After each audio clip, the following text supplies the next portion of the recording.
Cześć, dzień dobry. Mówi Dorota Frajtak z kreatywnie.com. Dzisiaj będzie o technice dekupaż 3D, czyli o wypukłościach, na przykładzie szopki bożonarodzeniowej. I wykorzystam coś nietypowego, bo będzie to dachówka gliniana i papier soft do techniki 3D. Ten papier soft składa się z dwóch elementów. Jeden jest dużo większy i to jest poziom pierwszy, drugi i trzeci, a drugi jest powtórzeniem i można z niego zrobić na przykład bombkę. Zacznę od gruntowania dachówki, ponieważ glina jest takim materiałem mocno chłonącym. Zagruntuję podkładem uniwersalnym z Tudu i ten podkład uniwersalny wprowadza taką izolację, a poza tym rozjaśnia tło.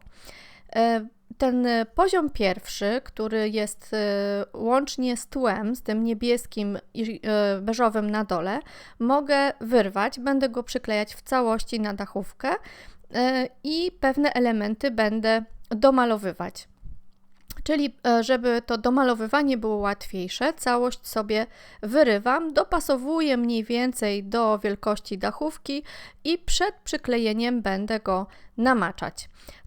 Tutaj mam poziom drugi, trzeci i czwarty. Każdy element jest na tym kolejnym poziomie powtórzony. Użyję zwykłego kleju do dekupaż, tego tak zwanego 2 w 1, ale zanim zacznę przyklejać, muszę sobie ten mój papier namoczyć.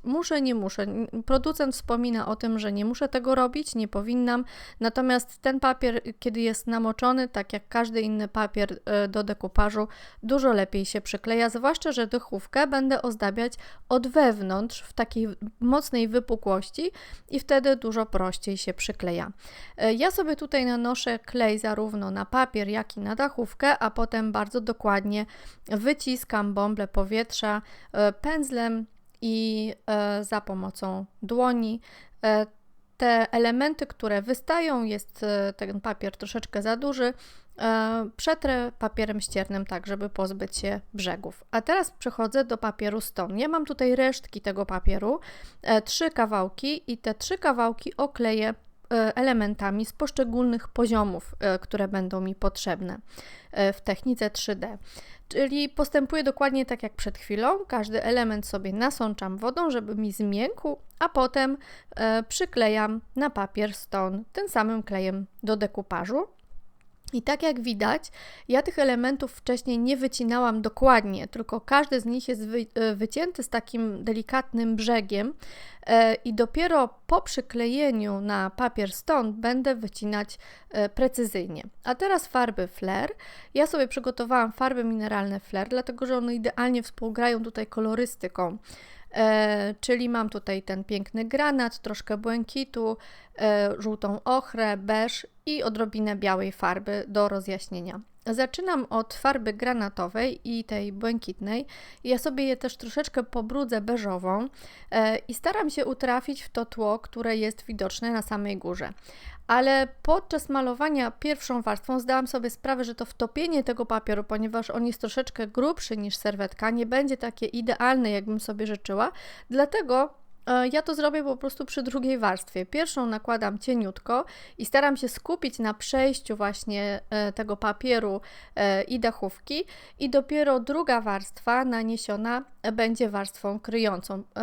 To jest spowodowane głównie tym, że ja tylko tym pędzlem pocieram. Gdybym mogła użyć techniki tepowania, to pierwsza warstwa byłaby już kryjąca. I na koniec białą farbą suchym pędzlem przecieram tak, żeby to niebo było podobne do tego, które jest po prostu na obrazku. A na dole kombinacja żółtej ochry i koloru beżowego imituje piasek, no bo śniegu tam raczej nie było, czyli podmalowuję sobie tą część dolną. Po wysuszeniu farby muszę to wszystko odpowiednio zabezpieczyć, bo następne warstwy będą już warstwami tymi tak zwanymi 3D, czyli będą zakrywały tą moją bazę.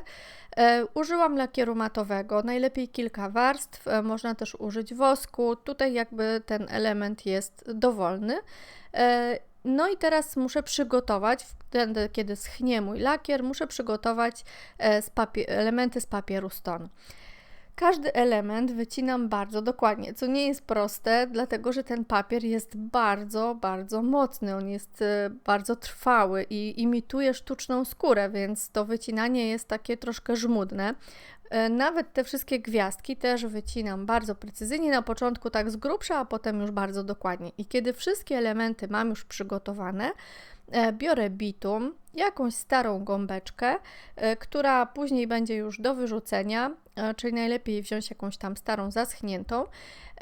I teraz każdy z tych elementów bitumem będę pocierać na brzegach, tak żeby zabezpieczyć te właśnie białe, może nie tyle zabezpieczyć, co spatynować te białe cięcia. Chodzi o to, żeby to nie wyglądało zbyt sztucznie, czyli każdy ten element, tutaj dachówkę też troszeczkę spatynowałam na dole, każdy element biorę osobno do ręki i każdy element osobno patynuję. Wszystkie białe brzegi chciałabym, żeby znikły.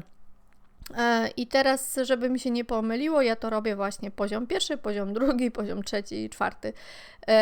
I co chciałam powiedzieć, używam tutaj rękawiczek, dlatego że bitum mocno brudzi ręce i żeby się nie ograniczać, po prostu robię to w rękawiczkach. A teraz Heavy Body Gel i sklejanie, montowanie całości.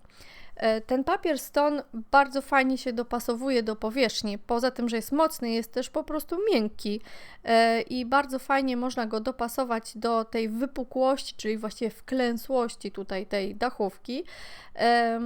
No i nakładam dosyć dużo tej pasty Heavy Body Gel i staram się trafić w to, co mam pod spodem, czyli jakby odwzorowuję 1 do 1 te poszczególne poziomy. Teraz gwiazdki, ja je troszeczkę niechcący zamalowałam i teraz jakby mogę je podkreślić ponownie przez tą wypukłość 3D.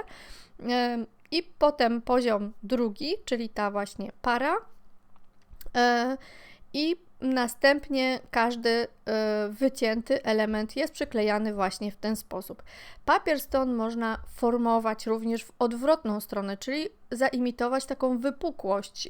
I ja to zrobiłam na przykład z tą buźką, która mi została na końcu. To jest buźka tego anioła. Czyli można jakby wygiąć te nasze elementy, nie tylko jakby zgodnie z kształtem tej tutaj dachówki, ale również w drugą stronę, tak żeby ta buźka była właśnie zaokrąglona. I to właściwie wszystko. Można to jeszcze zawoskować, jeśli ktoś ma ochotę. Dodam jeszcze do tego kokardę i moja szopka jest gotowa. Bardzo Ci dziękuję za uwagę. Zostaw parę słów od siebie, sprawisz mi ogromną radość jak zwykle i mam nadzieję do zobaczenia w kolejnym projekcie.